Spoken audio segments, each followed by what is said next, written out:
ሰላም ጤና ይስጥልን የቻናላችን ቤተሰቦች እንዴት ቆያችሁ? የዕለቱን ሀገራዊና ዓለም አቀፋዊ ሰበር መረጃዎችን የቀድሞ የአሜሪካ የአፍሪካ ጉዳዮች ረዳት የውጭ ጉዳይ ሚኒስትር ቲቦር ናጅ የኤርትራን 35ኛ ዓመት የነጻነት በዓል አስመልክቶ ባወጡት አጭር ነገር ግን እጅግ ጠንካራ መልእክት በፕሬዚደንት ኢሳያስ አፈወርቂ አስተዳደር ላይ ስለሰነዘሩት የሰላ ትችት፣ የኢሃፓዋ ሚስጥረ ስላሴ የዘንድሮ ምርጫ ከዚህ ቀደም ከነበሩት ሁሉ የከፋው ነው ስለማለቷ፣ እንዲሁም ፕሮፌሰር መረራ ጉዲና የዘንድሮ ምርጫ መንግስት በየ5 ዓመቱ እንደሚመረጥ ለዓለም አቀፉ ማህበረሰብ ለማሳየት የሚካሄድ ስነ ስርዓት ብቻ ነው ሲሉ ስለመናገራቸውና ሌሎችም ሰበር መረጃዎች በዝርዝር የምታደምጡ ይሆናል። የዩቲዩብ ቻናሉን የደወል ምልክቷን አሁኑኑ በመጫን ቤተሰብ ይሁኑ እያልኩ እስከ መጨረሻው ድረስ አብራችሁ እንድትቆዩ ጋበዝኩ።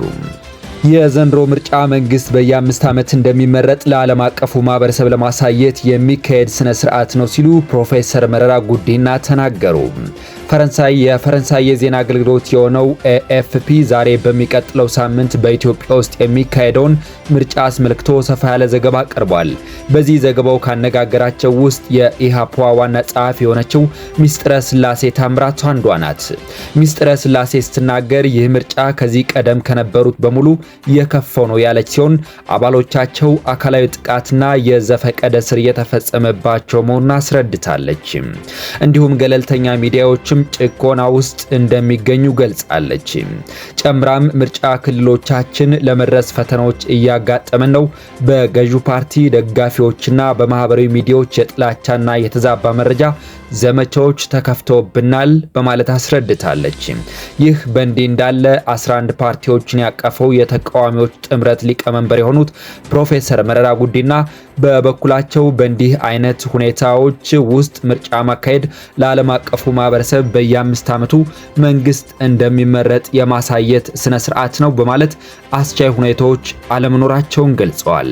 በሌላ በኩል የኢዜማ አባል የሆኑት አቶ ኢዩኤል ሰለሞን ለዜና አውታሩ ሲናገሩ አሁን እያጋጠሙን ያሉት ፈተናዎች ከግምት ውስጥ ስናስገባ ምርጫውን ሙሉ በሙሉ ፍትሃዊና ነፃ ነው ማለት አንችልም ብለዋል።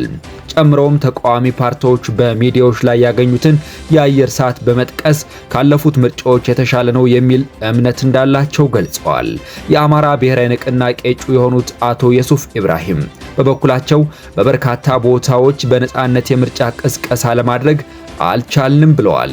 አክሎም የፋኖ ታጣቂዎች በእጩዎቻቸውና በደጋፊዎቻቸው ላይ ማስፈራራት፣ ስድብና የግድያ ዛቻ ጭምር እያደረሱባቸው እንደሚገኙ ገልጸዋል።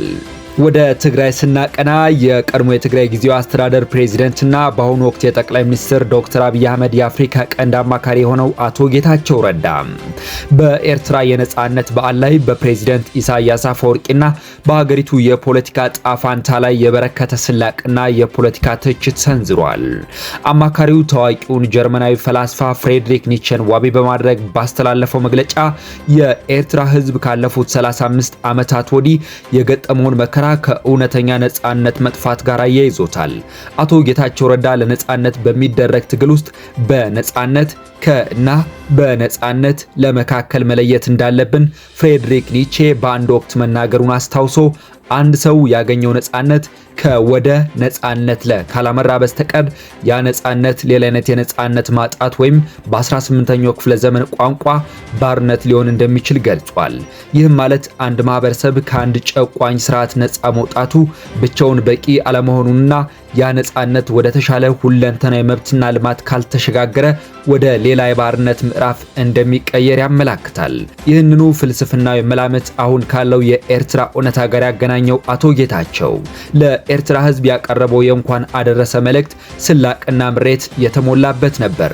ህዝቡ በታገለው የነጻነት ትግል ያተረፈው አዲስ የጭቆና ቀንበር መሆኑን ሲገልጽ ለነጻነት በታገልክበት ምክንያት ገዳዮችን ቀይረህ ለ35 ዓመት በስቃይና በመከራ ውስጥ ስላለህ በባርነት ውስጥ ላለው የኤርትራ ህዝብ እንኳን አደረሰ ብሏል።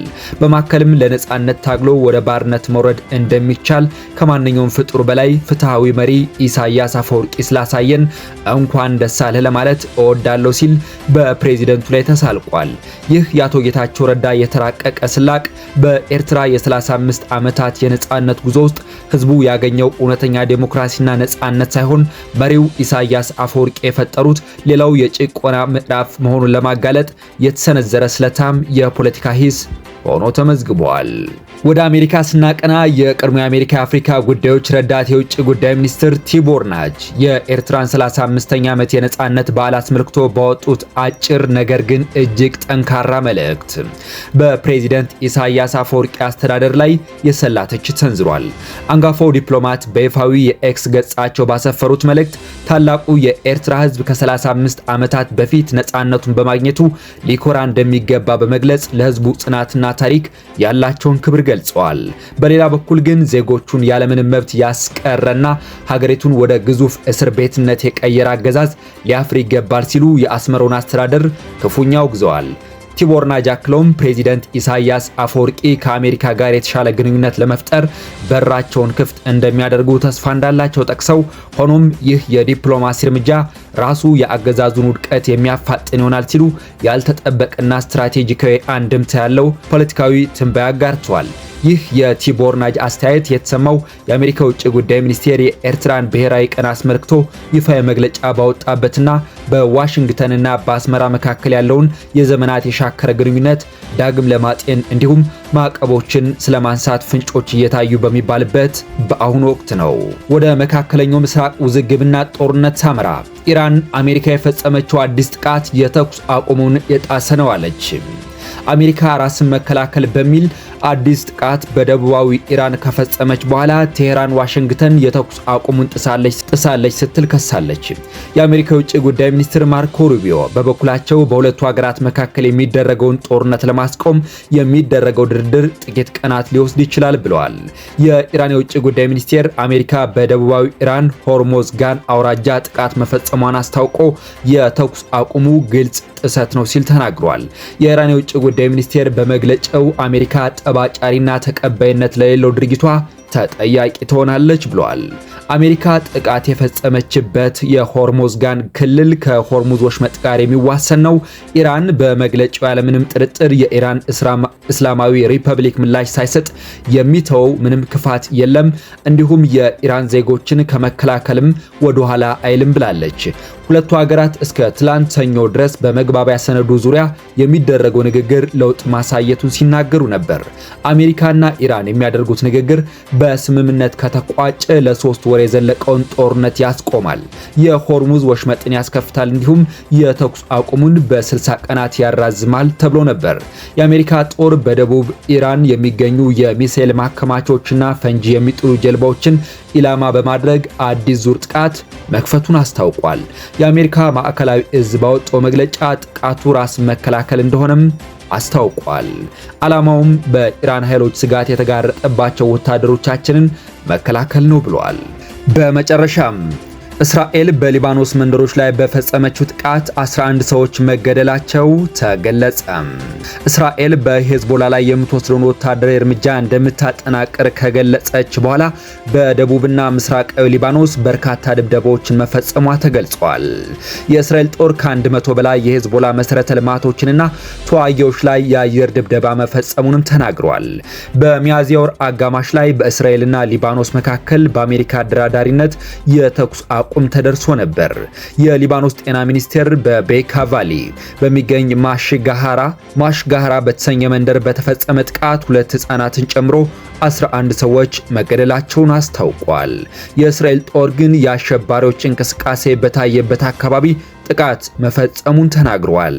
የእስራኤል ጦር ጥቃቱን አጠናክሮ የቀጠለው ጠቅላይ ሚኒስትር ቤንያሚን ኔታንያሁ በሄዝቦላ ኢላማዎች ላይ ጠንከር ያለ ጥቃት እንዲፈጸም ትዕዛዝ ከሰጡ በኋላ ነው።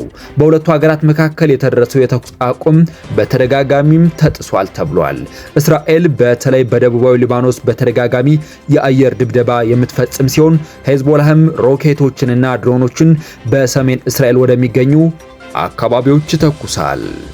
የተወደዳችሁ የዩቲዩብ ቻናላችን አድማጮችና ተከታታዮች ለዕለቱ ያስኳቸው ሀገራዊና ዓለም አቀፋዊ ሰበር መረጃዎችን በዚሁ አጠናቀቅኩ። የዩቲዩብ ቻናሌን ሰብስክራይብ በማድረግ ቤተሰብ ይሁኑ እያልኩ ሰላም እንድትቆዩ ተመኘው።